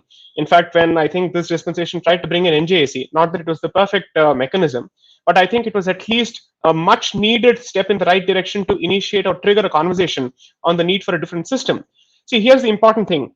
What we know as the collegium system today is the product of, let's say, the 90s at best. It's not as if it's existed all along, because it's a product of 3 Supreme Court judgments vesting independence in the appointment, in judicial appointments on itself. So when the provision itself is looked at independent of what the judgments have said subsequently, and when you look at the, let's say, the antecedents of this particular provision through the Constituent Assembly debates, it speaks of the president's prerogative under the advice of the Chief Justice, or let's say in consultation with the Chief Justice. It doesn't speak of the Chief Justice stepping into the shoes of the appointing authority itself. Okay, so I would believe that paring down of the contempt of the Courts Act, coupled with a semblance of transparency and, let's say with respect to judicial appointments, because we seem to be such great fans of citing UK decisions when it comes to common law principles. But when it comes to judicial appointments, we don't wish to follow the UK pattern where there is a judicial appointments commission. There are discussions held there. So we don't want to have these discussions. So I think it's important for us to democratize this process a bit. And only then perhaps we can start seeing a difference in the quality of this particular institution, including the manner in which the people perceive it today. Unfortunately, the only thing that seems to make a difference as far as this institution today is concerned is perhaps the next day's headline, which is, I don't think, the best of ways to go about it, because the body, a judicial body, is by design meant to be reticent, and it shouldn't focus on the headlines for one reason or the other. Whatever it believes is the right way of going about dispensing justice in a certain matter, or let's say a constitutional position, regardless of the repercussions and regardless of a populist movement, it must proceed to hold that particular opinion, so long as it operates within the 4 corners of the law. So judicial populism coupled with judicial lack of accountability and complete and absolute independence, I don't think is a great mixture. I think it's an extremely unhealthy combination. Anand, I think you'll have to unmute yourself. Yeah, thanks very much, Sai. And that brings to a close to the wonderful panel discussion we've been having. I think I've been told to keep the next few minutes, 10, 15 minutes or so, for audience's questions. And I'll be a bit naughty again and pepper them with a few questions of my own, because sure, this is a wonderful opportunity to kind of ask the experts. So here is a question from Arun to Sai. How can ideology be separated from practicing lawyers and judges? To this, Sai, I would like to add a question of my own, which is, according to you, should a judge be the product of the society, or should the society be the product of a judge? So two aspects. I don't think it's possible for anybody to be independent of any ideological affiliation. I think if at all there was an age of ideological neutrality, that's long gone. And I don't think we live in an age of ideological neutrality at all, regardless of the position that we occupy or the stated professions of neutrality that we are expected to take oath on as part of a process, a formal process. But what we can perhaps do is that even if, let's say, we wish to, let's say, allow our decisions to be influenced by ideology, I would prefer at least having a two-way street where there is an option for multiple ideologies as opposed to only one ideology. Let it at least be a free market of ideology, so to speak, so that we have more options. So in that sense, if you look at, let's say, the judiciary in the United States, you have a very clear concept of, let's say, conservative judges and liberal judges. And as far as Bharat is concerned, we are being told that we must follow the rule of the Indian roads, which is keep left. Anything else is not acceptable. Okay, so that is seriously problematic. If we have, let's say, greater options to choose from, and if we have a diversity of voices and therefore a diversity of ideological positions, then perhaps the system may appear less inequitable. Today, the problem is not that someone has an ideology. The problem is that anyone who has a different ideology is not accepted as part of that particular system and is therefore tarred in a different brush altogether, or he is marginalized. That, I think, is the central problem. Now, coming to the second question that you've raised, which is whether the judge should be a reflection of the society or the society should be a reflection of the judge, I don't think any constitutional position except for an elected position has a right to undertake an interventionist approach to the society. It can't treat the society as the object of reform, and certainly judicial institutions cannot take that particular position because they don't have the constitutional mandate for it, simply because they are not elected bodies. They don't represent the will of the people.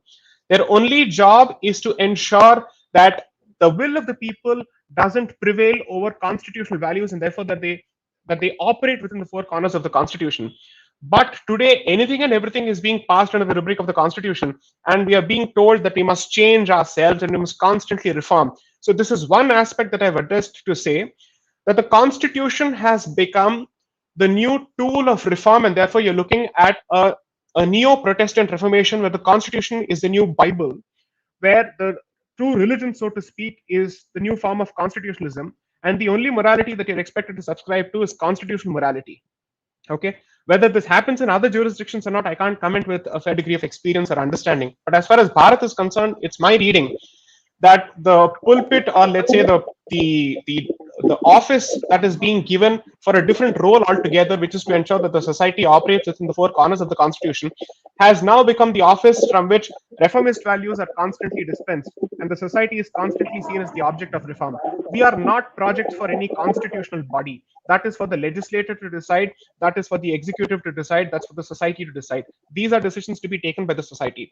So the society should be a reflection of the quality of judges it produces. It shouldn't and cannot be the other way around. That would be, according to me, the perfect recipe for a disaster.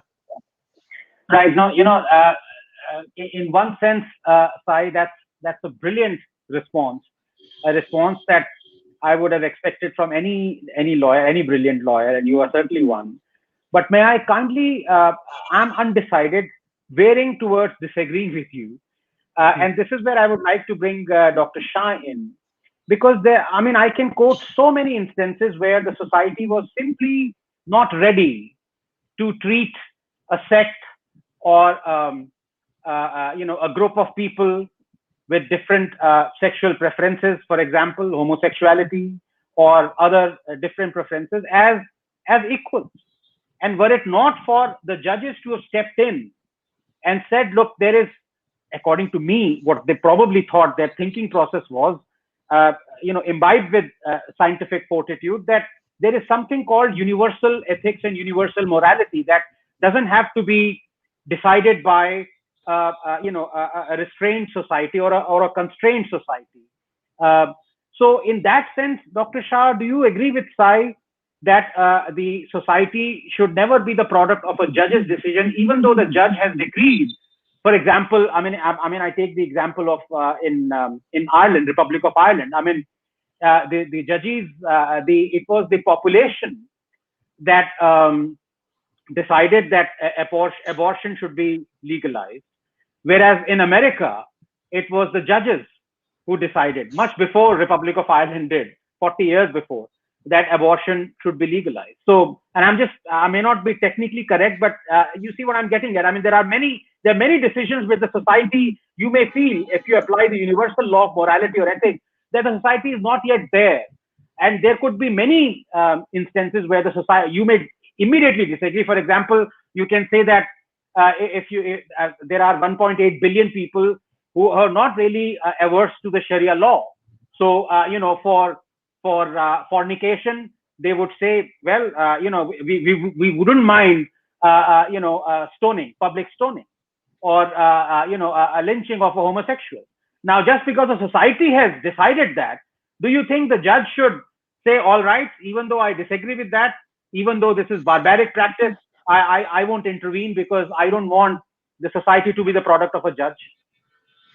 So Dr. Shah, can I just take a shot at that question before you respond? Is it okay? Please. Right? Yeah. So let me give you examples specifically addressing this question and proving why the hypothetical that you actually present actually doesn't hold water for a different reason. And I'll explain why. So the abolition of untouchability in this country was not done by a judge. Okay. It was a conscious decision taken by the framers of the Constitution, hopefully representing the will of the people, which is reflected in Article 17 of the Constitution, subsequently in Articles 15, 17, and 25 of the Constitution. Now, every piece of legislation where it has a reformist tendency, for instance, assume for a moment, I don't agree even with respect to the Hindu code laws of the 1950s introduced by Sri Nehru along with Ambedkar. It was the product of the legislature, not a product of the judiciary. Now, let's answer the question that you've asked specifically. In the context of Section 377, if the society had taken a certain position, which is to say that it had fundamentally taken a homophobic position, should a judge have kowtowed to that particular position and buckled under public pressure? Now, please couple this with my previous answer where I clearly said that a judge is expected to operate within the four corners of the law, regardless of the popular tide, which is to say, if he can come to the clear constitutional conclusion that Section 377, as on the date of its review for constitutional validity, certainly doesn't pass muster on the anvils of equality as understood at a given point of time, okay, then he's certainly operating within the four corners of the Constitution to strike it down to the extent that it, let's say, fosters or advances homophobia, okay. There, clearly, the role of the judge, while taking a reformist position, is to operate within the four corners of the Constitution. So my problem is not when a reformist position is permitted or envisaged within the four corners of the Constitution, but when someone goes beyond that and then chooses to impose his or her ideological positions, which has no basis in the Constitution whatsoever. That is when I have a serious problem with it, because the reason why the judiciary is given the ultimate power is to prevent the rule of the mob or the rule of a brute majority in passing or ramming through legislations which may not pass muster on the annals of the Constitution. That is precisely why an unelected and hopefully reticent and neutral body is given that particular mandate. So on that, honestly, you and I are not at all at let's say at loggerheads with each other.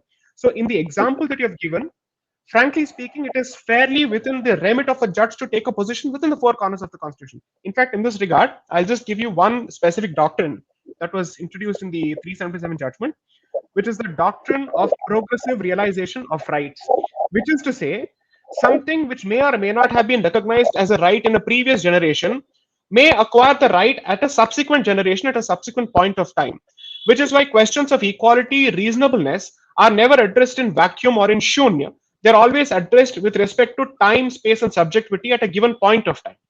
So who knows what the future might hold and what may become the constitutional values or what may become the touchstone of constitutional morality. So it is perfectly possible for the judge to take a reformist position within the four corners of the Constitution, as opposed to stepping into the shoes of the legislature and doing something that even the legislature perhaps can't do or can do only with the mandate of the people. That is the answer. Wonderful. Thanks very much, Sai. Before Dr. Shah comes in, I have a caveat, but I'll wait till Dr. Shah finishes, and then I'll put the caveat to you on that. Dr. Shah, over to you. What do you think?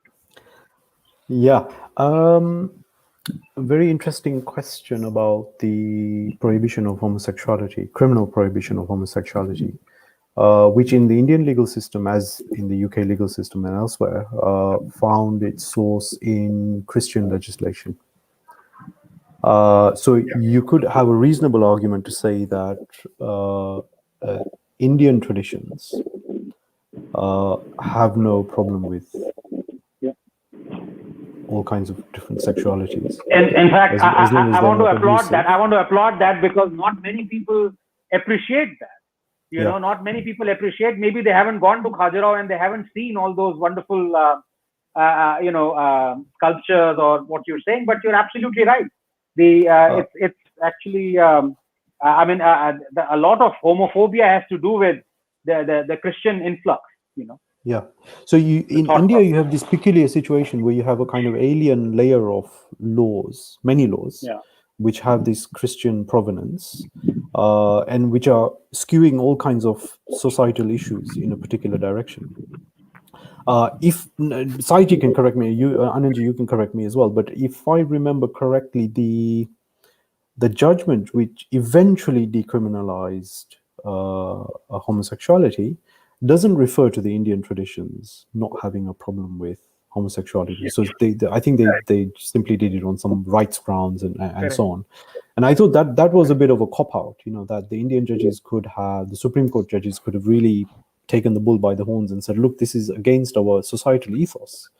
And to use Sai's language, and is out with, therefore, the four corners of the Constitution, right? Because the Constitution could never have intended the criminalization of such practices.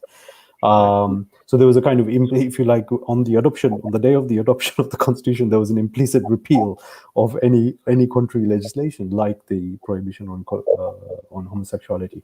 Anyway, be that as it may, you have this very complicated question of what to do with legislation which is of a foreign provenance, which sits ill at ease with the Indian ethos, right? There's another way to look at this issue as well, which is that, and this pertains particularly to questions like public interest litigation and so on, right? You mentioned the United States, where there's this issue of abortion rights and so on, right? What's been noticed increasingly among Western political scientists is that the judiciary is increasingly being used to resolve questions which are properly within the province of politics, right? And special interest groups, although they've not successfully been able to convince the political fora and the legislative fora of the correctness of their case, are using the judiciary as a means of bypassing democratic debate and decision making.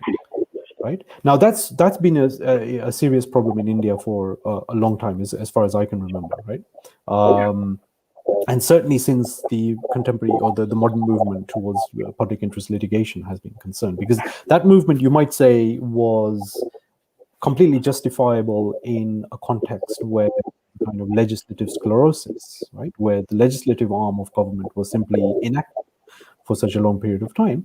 But that's gone by its sell-by date, because you have a very activist legislature today, and simultaneously you have a hijacking of the public interest litigation system by special interest groups, exactly of the type that you see in other jurisdictions around the world, right? So you have a kind of judicialization of politics, what's referred to by the political scientists as that. And there are serious legitimacy questions about that. Like, do you want difficult questions of society, within society, to be resolved by a small group, very small group, select group of unelected people, or do you want to open it out to the democratic fora which are available in your country, right? So there are various ways of approaching this problem. Which, sorry, yes, go ahead, please. No, I just thought of, I was reminded of a very pertinent example here, which was that, as you know, around the world, the left always wants people to fight historical injustices. And you've seen over the last couple of years that they are actually celebrating the illegal bringing down of Confederacy General statues and Cecil Rhodes statue. And you had in Belgium the other day, illegally King Leopold statue being brought down illegally there. So they're celebrating that. But in our country, when Babri Masjid, that was built illegally atop the temple, Hindu temple, was illegally brought down, all hell broke loose. Now, it is, I would say, to the credit of, a billion Hindus who waited for the judiciary to pronounce a verdict. So in other words, it was the judge that actually framed the society for the future, because 1 billion Hindus did not adjudicate on this. 5 judges adjudicated. It could have gone the other way around as well. The judges, for all you know, might have said that no, we do not allow for Ram Mandir to be built atop that. God knows what would have happened then. So had the general population, which is represented by our legislature, had overturned the Supreme Court verdict, I don't think India would have rested. The fissures and the fault lines would have erupted for the next century or so, for good or for bad, I don't know. But the fact of the matter is that those 5, we left it. 1 billion people left it, to those 5 judges to declare that yes, indeed, you can build a temple now. So, not only this exposes the hypocrisy of the left, that on one hand, they are all, they castigate the removal of historical injustices in India when it happens to Hindus, while on the other, it tells that the Hindus are prepared to wait, and they're not prepared to write their future with the grammar of anarchy, but with the grammar of justice. I just thought I'll because that just simply came to my mind. I'm so sorry, we're running out of time. We haven't just enough time for me to ask Sai this question. But before Sai, that counter argument, I'm sorry, I'm taking too much time for myself. But when you talked about that the judge should not infringe upon what is the legislature's will, well, the Shah Bano judgment. The legislature overturned the Supreme Court verdict because they were scared. They wanted to do vote bank. They wanted to play vote bank politics. So in many cases, do you think ultimate justice is done by the legislature when it overturns a perfectly legal and valid, justice or verdict, just because it is afraid, to draw ire of a particular religious community, or it wants to appease a vote bank? Is that justice? So, the one thing that we have to understand is the behavior of these institutions is a function of at least 2 or 3 variables. And one variable is the strength of the dispensation in power, public sentiment, and therefore anybody who assumes that a constitutional body strictly operates within the lines painted by the Constitution perhaps doesn't know how the institution functions on the ground. So as someone who's been before the institution for 12 years, let me say this with a degree of responsibility and humility, that I don't think the functioning of any of these organizations or institutions is linear in nature.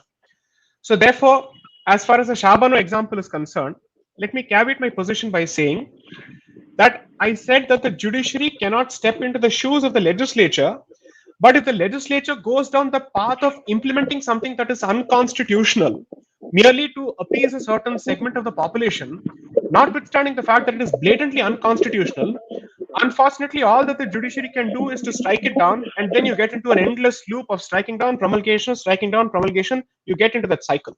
Okay, so that's one. Second, there is a certain degree of social opprobrium and social acceptance that is also associated with each of these decisions. Okay, so just as the legislature takes certain decisions to appease a certain segment of the society, dare I say that other institutions are not immune from, let's say, public sentiment. Okay, that is also something that equally happens. Therefore, one of the premises of your question that I certainly want to try and unpack and perhaps disagree with is to assume that it's only the legislature or the executive that is guided by the mob is not correct. Okay, or that only the legislature and the executive are necessarily driven by public sentiment is not entirely true. Other bodies are equally dependent on, let's say, public opinion and public perception. Sometimes, in fact, when you do not have any other mechanism to question a certain institution that has become fundamentally unaccountable over the decades, so to speak, the only, let's say, mechanism that is left is the court of public opinion, so to speak. Okay, so it has its positives, it has its negatives, which means that if the institution is heavily dependent on the court of public opinion, therefore it is going to perhaps translate or transform into a populist institution.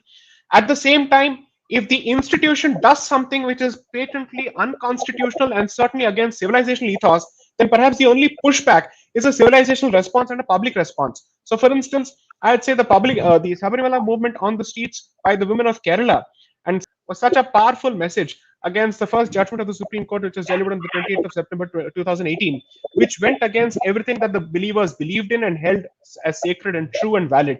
So the point I'm trying to make is each of these institutions goes through its own shade of, let's say, being on the right side of the history and on the wrong side of the history. There is not a single institution.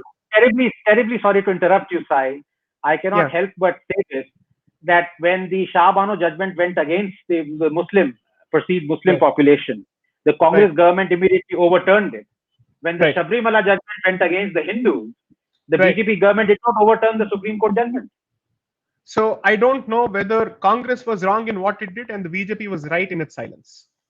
I leave it at that. Yes, and that brings us very nicely to the last question that I've been saving for hours, which is, in fact, a lot of people, in fact, I see it in the viewers' questions as well. A straight point blank question to you, Sai. Do you think India would be better off or worse off with, instead of this constitution that we have, were it to be a Hindu Rashtra? And if it were a Hindu Rashtra, how different would it be from what it is at present? But the question is premised on the assumption that it is not a Hindu Rashtra under the constitution. And that question has not been answered, I think, in a scholarly fashion so far. I don't think anybody has actually answered this question, because you see, that question is so loaded at this stage and it has become politically incorrect to ask this question. So we haven't asked ourselves, what are the contours of Hindu Rashtra? According to me, correct, a dharmic civilizational state, if it is envisaged by the constitution, envisages what is otherwise unpopularly known as a Hindu Rashtra. Okay. But the problem with that particular, let's say, usage, or let's say the words Hindu Rashtra, is that it has been deliberately given an exclusionary color, which is to say that a Hindu Rashtra fundamentally is meant to exclude vast sections of the society from its fabric. Okay. And precisely because of that, this question has become unpopular. I have to ask anyone who thinks that he knows the constitution or who wants to speak on Hindu Rashtra, have you asked yourself whether the framers of the constitution implicitly built a Hindu Rashtra because the word secular was never present until 1976? If the word secular was never present until 1976 in the preamble of the constitution, surely something translates, because if, according to you, the presence of the word has a consequence, surely the absence of the word too must have had a consequence, right? So what was the identity of the constitution and therefore India as a country between 1950 and 1976? If it was a non-secular state, it was not an unsecular state. It was what I would call a Hindu secular state, simply because secularism, as understood traditionally in Europe, is Christian secularism. That's what literature says. That's what scholars say. There is no concept of irreligious secularism at all whatsoever. Even when people assume that France subscribes to a certain militant irreligious secularism, no, they don't. Even Enlightenment is a form of secularized Christianity, which is what France subscribes to. Liberalism, as understood by France, is Christian liberalism. There are multiple books on this particular issue. So the point I'm trying to make is very, very simple. A Hindu Rashtra, if at all, let's say one wants to have a discussion, I would split that into two phases. What were we before 1950 to 1977 or 1976? What have we become after 1976 until 2021? Would it be so bad to go back to 1950 to 1976? Because if, according to you, the fount of secularism, Pandit Jawaharlal Nehru, was effectively the reason for, let's say, the 1950 constitution, surely you can't have a problem with the constitution of 1950, which did not contain the word secular, right? Yeah. So I think this question needs to be answered less from a rhetorical position and more from the question of, what is it that our framers said? What is it that they intended? Unfortunately, whenever the discussion on the constitution starts, it ends with only two people being involved, Dr. Ambedkar and Sri Nehru. Unfortunately, Nehru did not contribute much. And Ambedkar, with due, let's say, credit to his contribution to the constitution, was not the only person who contributed to its crafting. So many people did. So you have to take a holistic view of everybody's positions before you choose to attribute this entire document to one person's solo act. It was never a solo act in the first place. In fact, he didn't even draft it. It was drafted by Sri Benegal Narsingh Rao, the constitutional advisor to the Constituent Assembly. That draft was presented to the drafting committee. The drafting committee had 7 people, all of whom elected Dr. Ambedkar as the chairman of the drafting committee. Dr. Ambedkar revised the draft and presented it to the Constituent Assembly. Okay, so Dr. Ambedkar is perhaps the refiner of the basic draft, but the actual draft was produced by Sri B.N. Rao. So the point I'm trying to make is there are several myths that abound with respect to the Constitution. One of the things that I've tried to do through this book, and I hope to do through the sequels, is to bust all these popular myths, which WhatsApp University only keeps reinforcing, much to my detriment. Okay, so I'm trying to bust as many myths as possible.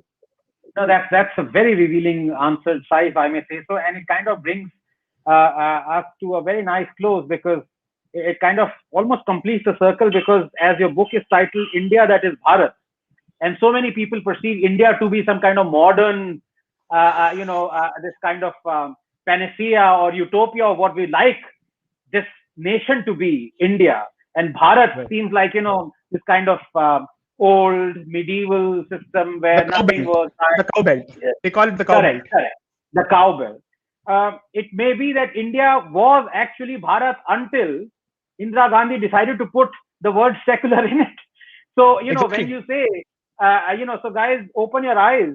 We probably are already living in Hindu Rashtra, and you were applauding it when Congress was in power and when Nehru was in power. You were part and parcel of the Hindu Rashtra.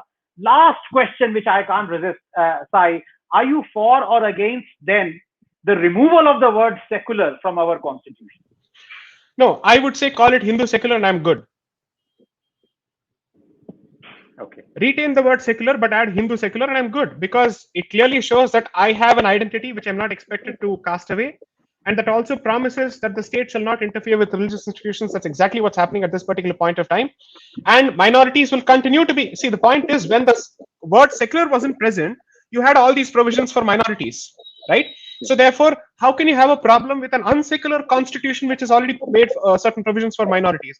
That difference, that position doesn't change. So the addition of the word secular merely strengthens my identity and my position without weakening the other side.